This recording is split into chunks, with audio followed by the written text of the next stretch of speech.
Well, this brings us to the end of this podcast adventure in technology, media, accessibility, representation, and disability. Thanks for coming along with us. It's been very interesting to reflect on media and representation in a variety of different ways, and how, as a culture, I think we've been dealing with representation. Not always particularly well, it seems, but as we spoke about with Becky Gold, PhD at York University, I think that we are taking small steps towards greater solutions. And sometimes a lot of small steps equals to bigger steps. Here are some key takeaways from the readings that I've come across in my studies here. And for the sake of the podcast and my journey through it, I'd like to just do a little bit of a reflection here. I'd like to highlight the Rudderman Foundation study. This is a very interesting foundation that I came across in my research on disability inclusion in movies and television. And this essentially was market research from 2019. Quote, "This research reveals that about half of U.S. households support accurate portrayals of disabled characters and would sign up for a content distributor committed to disabled actors. Their spending power is estimated at $10.4 billion per month for U.S. households.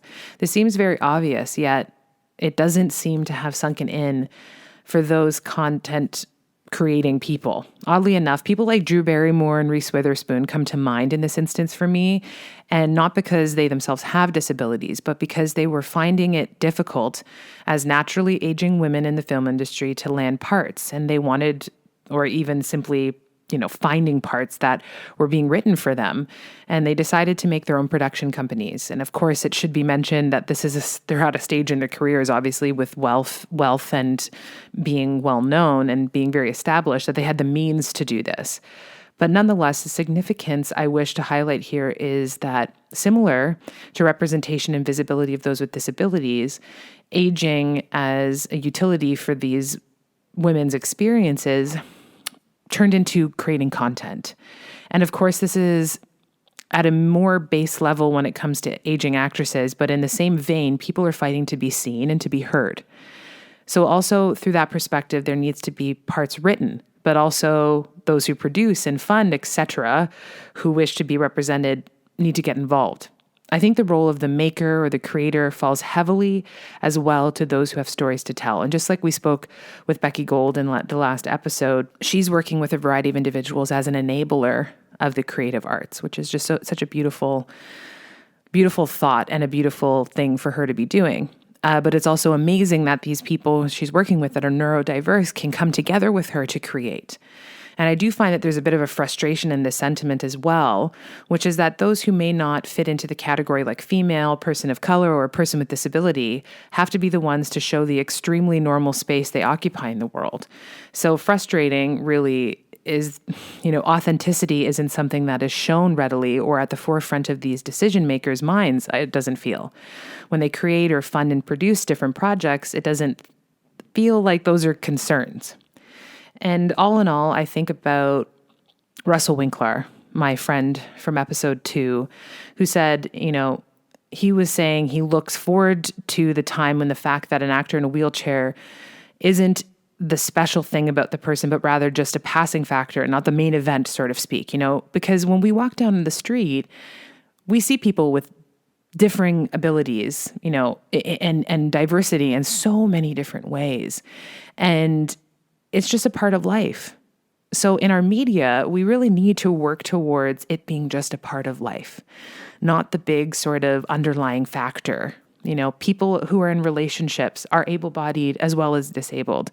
And people who are in romantic comedies don't always just have to be able-bodied people dating able-bodied people, or disabled people dating disabled people.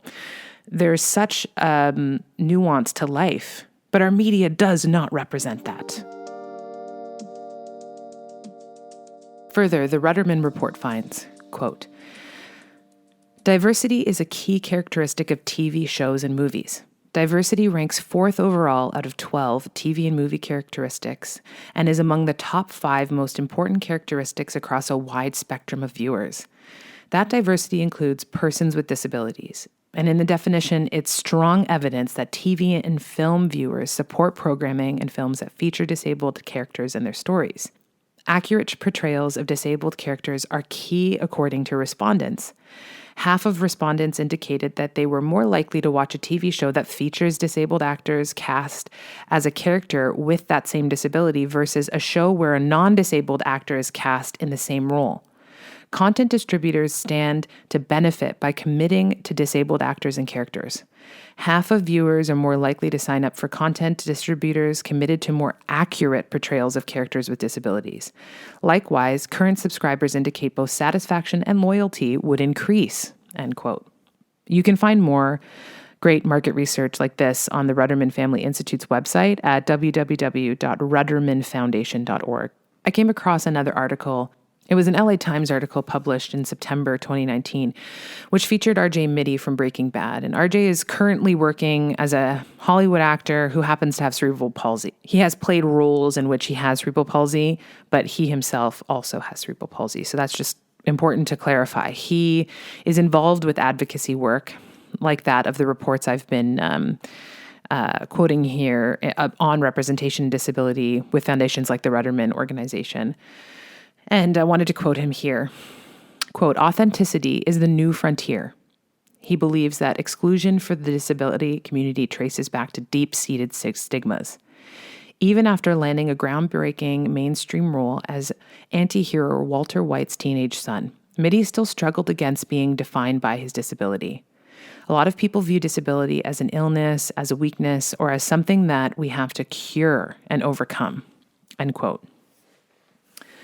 What RJ mentions here is so true. I know that disability makes people uncomfortable. I can see it. I've worked with people with disability for years, and I can unfortunately see when we approach people, their initial reaction. As Becky Gold quoted the title of a book she has been reading as a part of her research, there's that stare. It's a gaze.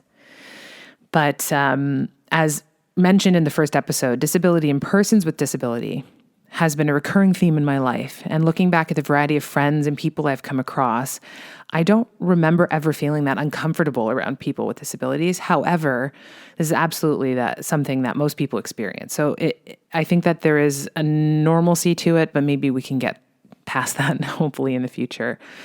I remember having to help friends who weren't people with disabilities to better understand things like communicating with people who they might have met from a workplace who didn't communicate in a typical way and so on. I think, though, this also shows how representation in media and visibility is so important because we understand and learn so much from what we view, especially these days. We, as a society, need more of it. We need exposure. We need content, which comes back to it all. It all folds into each other. We need to make content. We need to enable content. We need to see things. So reflecting back on this project, I see a lot of really important changes coming in the world of disability. And I know this conversation is growing and it is a movement. So let's keep going forward. I'd like to thank my guests, Russell and Becky, for their contributions to these episodes, as well as I'd like to make a special mention to a friend of mine, Lindsay, who participated in the amazing Google AI project, Project Understood. She was unfortunately unable to make some time to come on the podcast, but she did mention she was extremely excited to be a part of the Google project, Project Understood. And thank you for listening and coming along with us on this journey in Access Media. Signing off now. Thanks for listening. I've been your host, Lizz Hodgson.